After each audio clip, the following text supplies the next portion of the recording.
Assalamualaikum warahmatullahi wabarakatuh. Perkenalkan, nama saya Muhammad Raffi Pratama.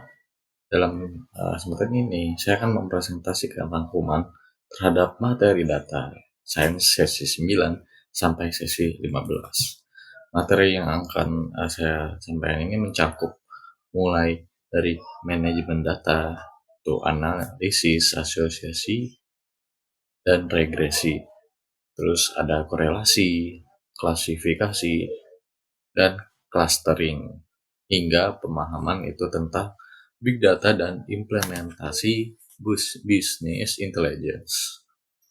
Baik, berarti kita mulai pembahasannya dari sesi pertama, yaitu manajemen data.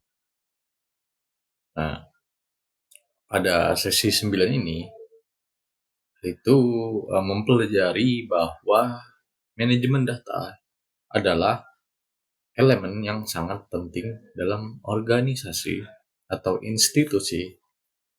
Data itu kini dipandang sebagai sumber daya strategis sejajar dengan aset penting lainnya. Nah, manajemen data itu didefinisikan sebagai serangkaian proses inti, mulai dari perencanaan, pengolahan, penyimpanan, sampai pemeliharaan pusat data. Semua proses ini bertujuan untuk mengelola dan menjaga data yang dimiliki organisasi. Tujuan utama dari manajemen data adalah meningkatkan efisiensi operasional dan yang paling penting menyediakan informasi yang akurat dan responsif. Nah, informasi inilah yang akan digunakan dalam proses perencanaan strategi dan pengambilan keputusan penting di level manajemen.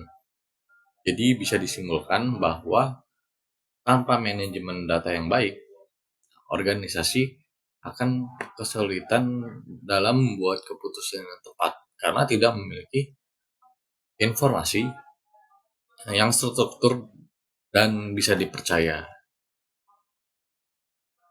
Selanjutnya ini proses pengolahan data. Dalam pengolahan data itu ada 3 tahapan utama yang harus dilakukan agar data itu bisa dianalisis dengan baik dan hasilnya dapat dipercaya.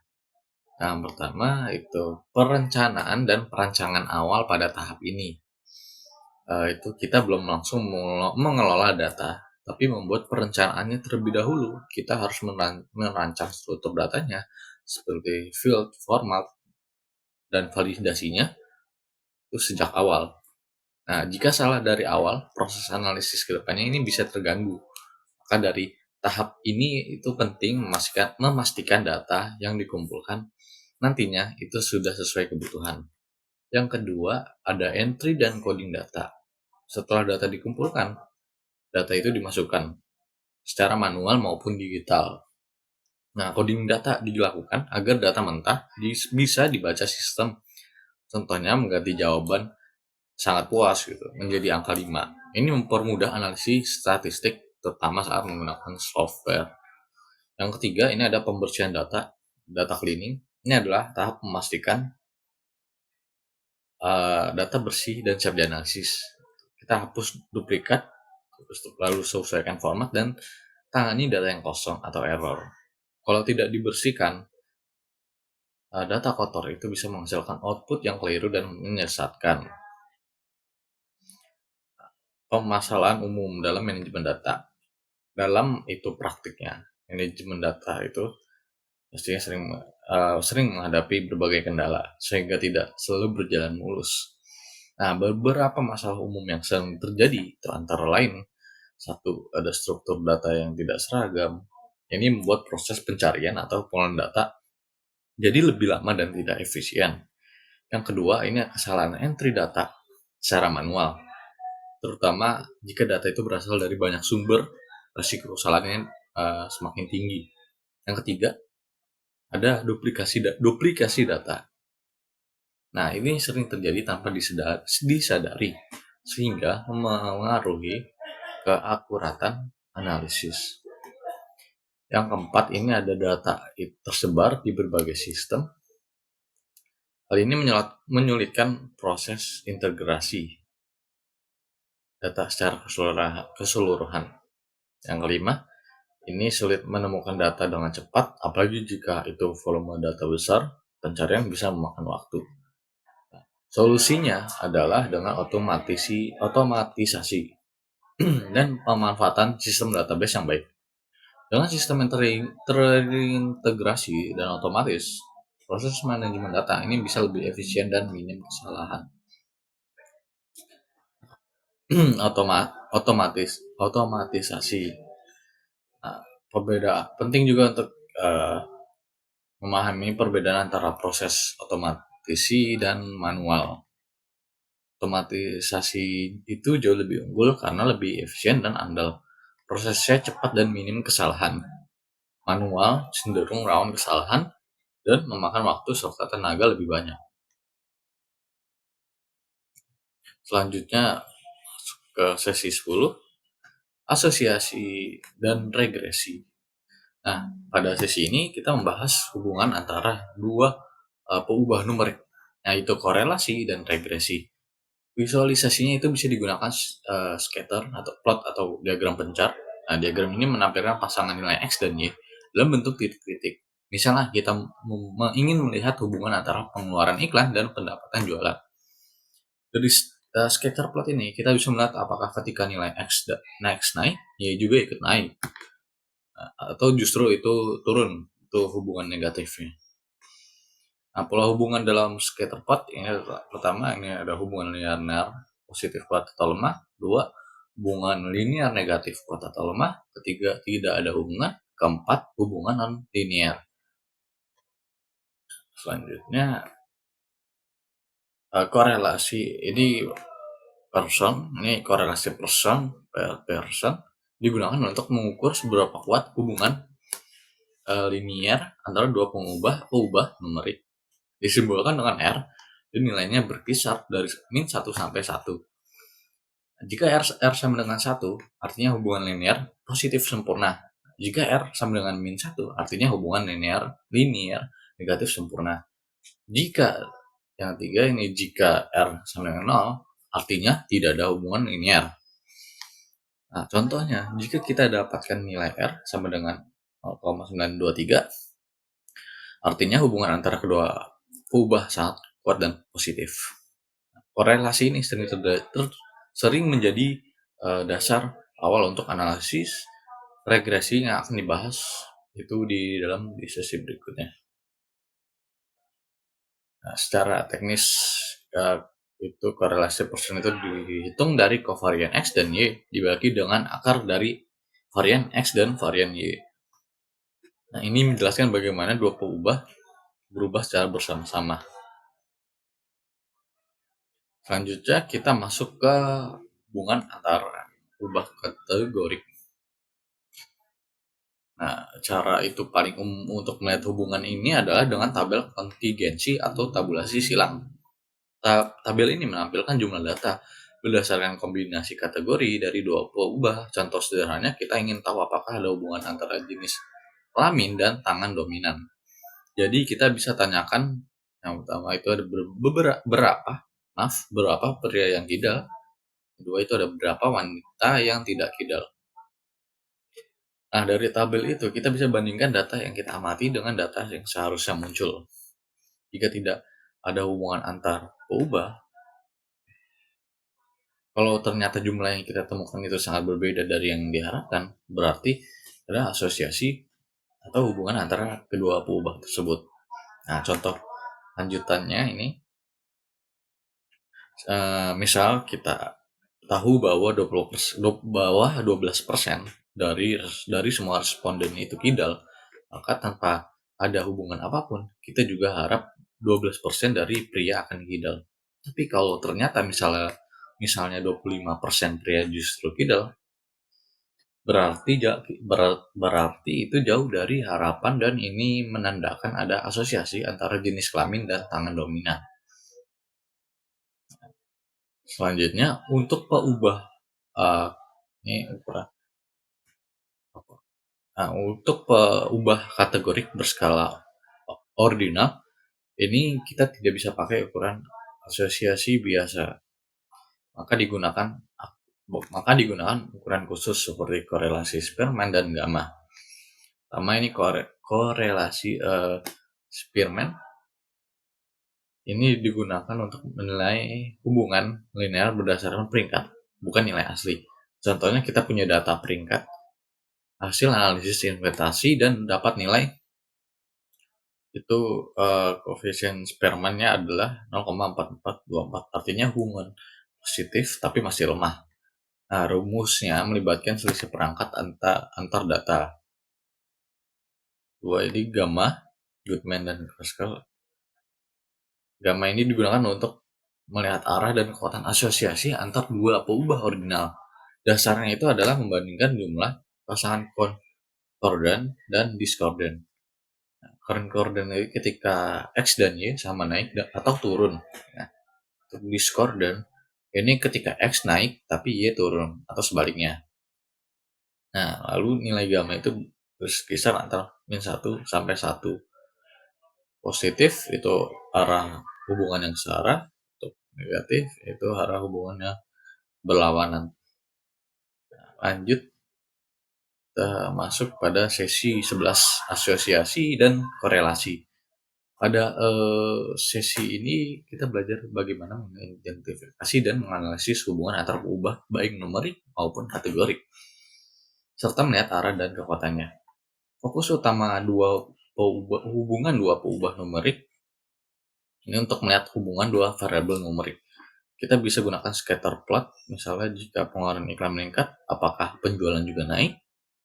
Kalau iya, maka titik-titik data akan membentuk pola naik. Itu disebut hubungan positif. Untuk mengukur beberapa kuat hubungan itu, kita pakai koefisien korelasi Pearson dengan ketentuan itu nilai R berkisar antara -1 sampai 1. Nah, R ini jika R lebih besar dari 0, artinya hubungan positif. Nah, jika L lebih kecil dari 0, artinya hubungan negatif. Nah, semakin mendekati plus minus 1, maka hubungan linearnya semakin kuat. Lalu, kalau mendekati 0, artinya hubungan lemah atau bahkan tidak ada hubungan. Nah, contoh, jika nilai R, jika nilai A itu 0,923, maka bisa disimpulkan bahwa pengeluaran iklan dan penjualan punya hubungan positif dan linear itu sangat kuat. Selanjutnya, ini pemahaman konseptual korelasi. Ini hal yang penting yang perlu dipahami dalam bahwa korelasi tidak berarti sebab akibat. Sering kalinya kita berpikir kalau dua variabel itu punya hubungan kuat, maka pasti yang satu mempengaruhi yang lain. Padahal korelasi yang menunjukkan bahwa dua variabel berubah bersama-sama bukan bahwa satu menyebabkan yang lainnya berubah. Contoh, pengeluaran iklan dan peningkatan penjualan bisa saja punya korelasi kuat, tapi belum tentu iklan menyebabkan penjualan naik. Bisa jadi ada faktor lain seperti musim belanja atau tren produk yang mempengaruhi keduanya. Nah, pentingnya pemahaman ini dalam data science karena kita sering tergoda untuk langsung menyimpulkan hubungan sebab akibat hanya dari angka, tapi tanpa analisis lebih lanjut seperti eksperimen atau regresi kausal, kita tidak bisa langsung menyatakan bahwa X menyebabkan Y. Jadi korelasi bisa jadi indikasi awal adanya hubungan.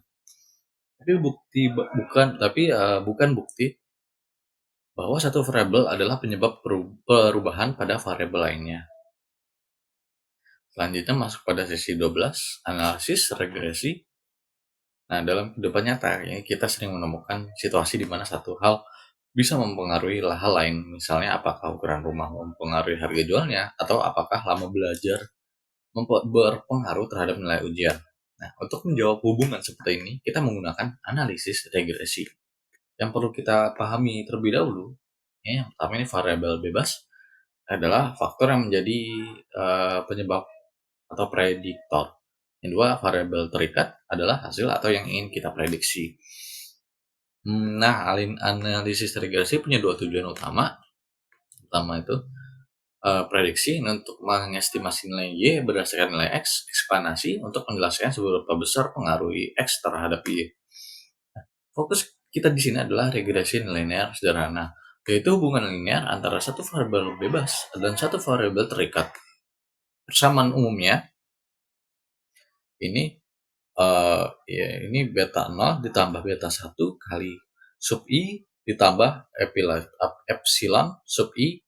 Nah, dengan intercept itu nilai Y ketika X sama dengan 0, yang untuk slope itu adalah artinya seberapa besar Y berubah setiap X bertambah satu satuan.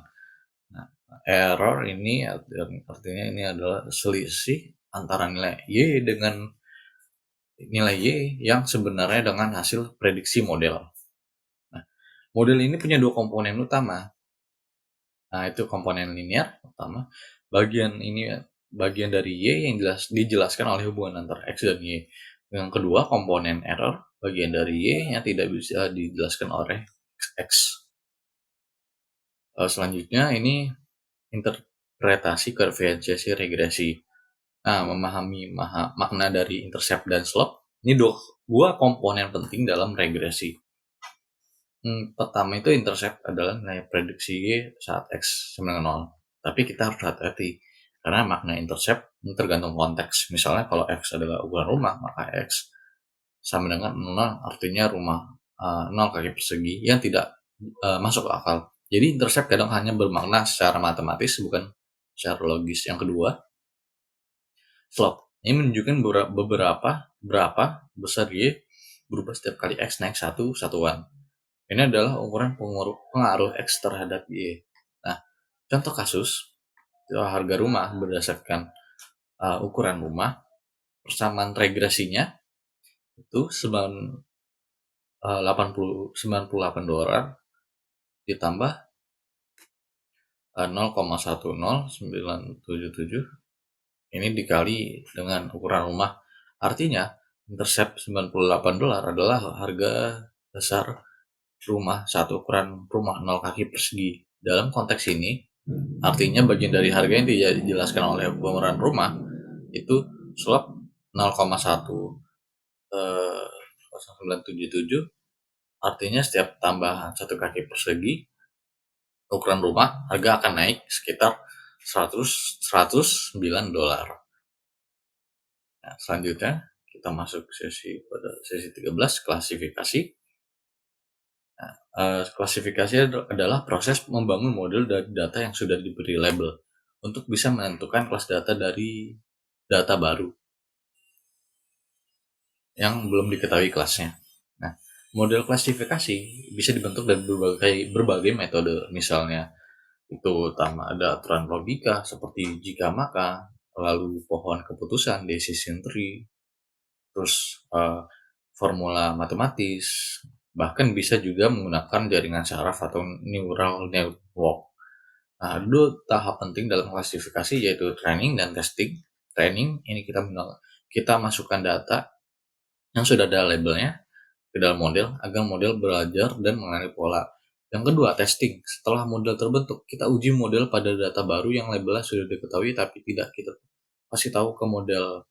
Nah, tujuannya untuk melihat seberapa kuat akurat model bisa menebak kelasnya. Nah, tujuan akhirnya adalah agar model bisa dipakai untuk data-data yang benar-benar baru, bahkan yang belum diketahui kelasnya sama sekali. Lalu, slide selanjutnya ini decision tree atau pohon keputusan. Ini adalah salah satu metode klasifikasi yang paling mudah dipahami, apalagi untuk pemula karena bentuknya itu visual. Karena bentuknya visual.